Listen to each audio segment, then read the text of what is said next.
once in a while, actually regularly, every week, our class receives a set of small magazines called Scholastic News.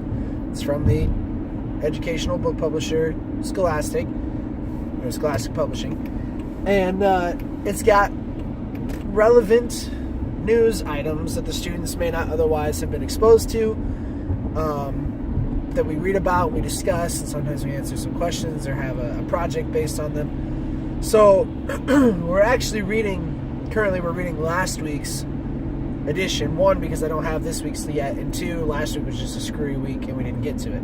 So the cover story was about the recovery effort after Hurricanes Harvey and Irma, talking about how it takes a long time to recover from a natural disaster and what the special circumstances were surrounding those two hurricanes specifically.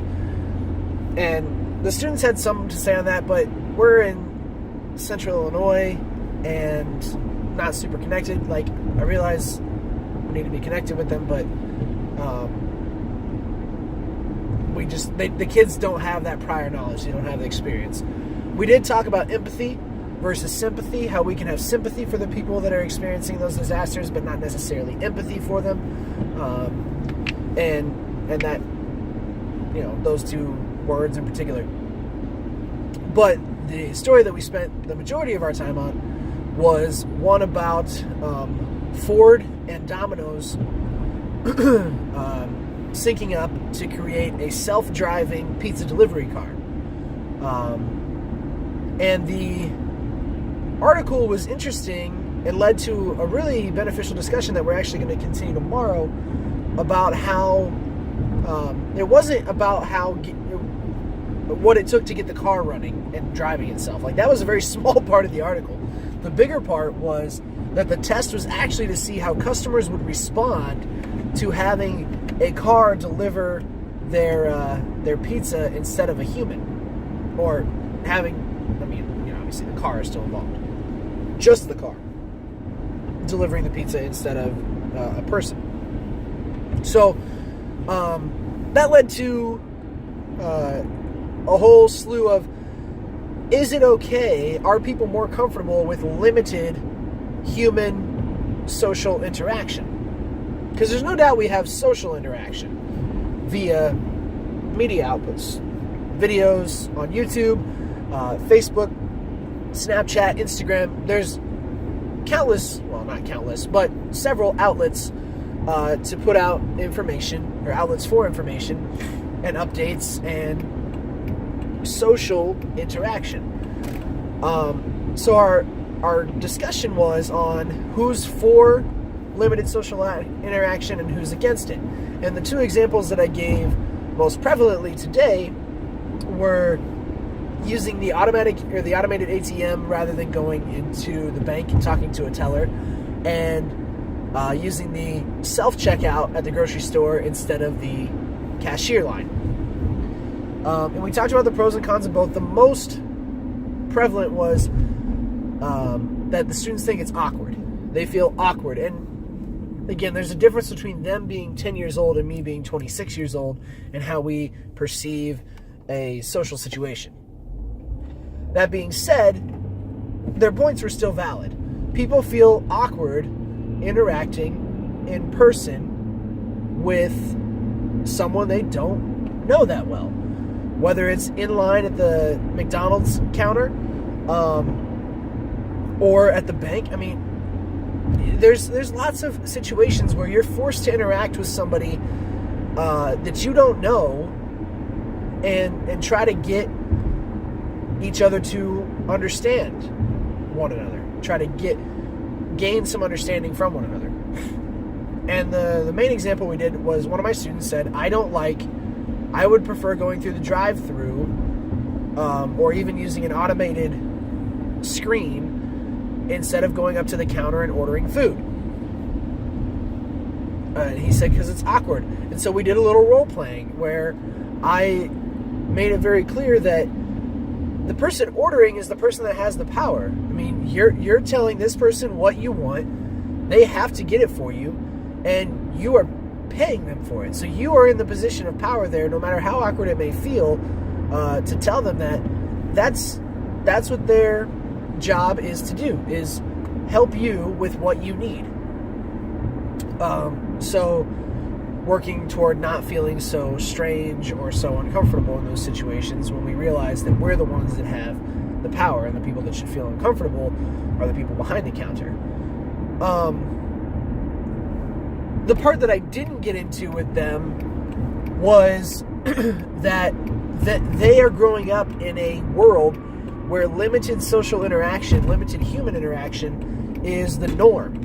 And that's why we have so much trouble getting students to cooperate and follow rules and learn, because they're not used to being respectful to another person and giving them the time and attention they deserve, because they're not forced to do that. They don't have to do that anymore.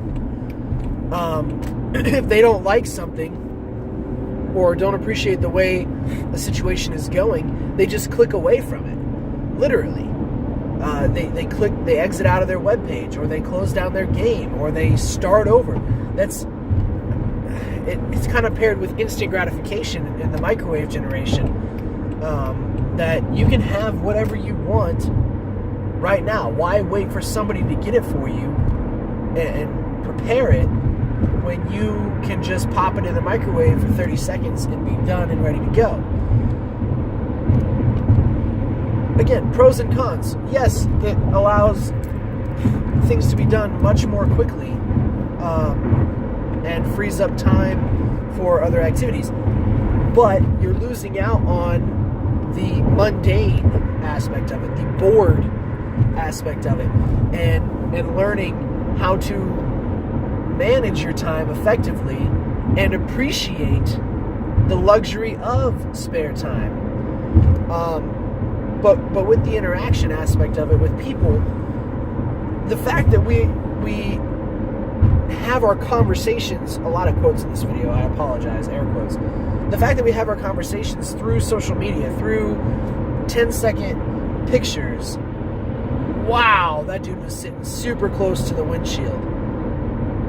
That can't be safe.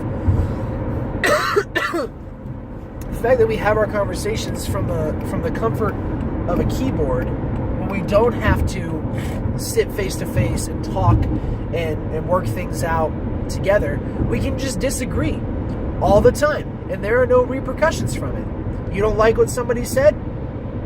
Delete them from your friends list. You don't appreciate a picture? Click away from it. You know, it limits our ability to respect each other when we're not forced to confront one another face to face.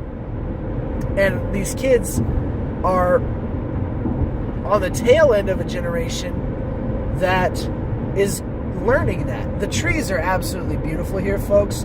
They've just now started to change color like a ton, and there's reds and oranges and yellows, still a little bit green mixed in, and it looks absolutely great. Sorry that I can't show it to you, but just take my word for it. Some really cool fall action going on here. Temperatures are cooler, it's been raining. Awesome stuff. But that's the point that I'm trying to drive home to my students, is that something as simple as this automatic car, which seems super convenient to deliver a pizza without a person needing to pilot it or control it or operate it. I guess it's pilot. But it takes away the already limited human interaction that we have. Is it so hard for somebody to get in a car and drive a pizza to a person's house?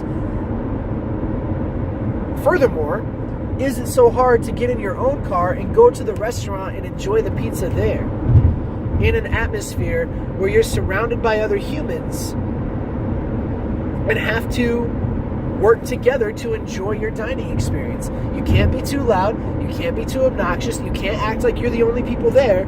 You need to be respectful of the fact that others are in that establishment and act accordingly. So that's where our conversation is actually going to go tomorrow, is how do we, even though, because it's never going to stop, limited human interaction already exists. How do we teach kids, teach people, teach some adults for that matter, how to be respectful of other people's time and space in a world where they really don't have to? Think about it. See you tomorrow.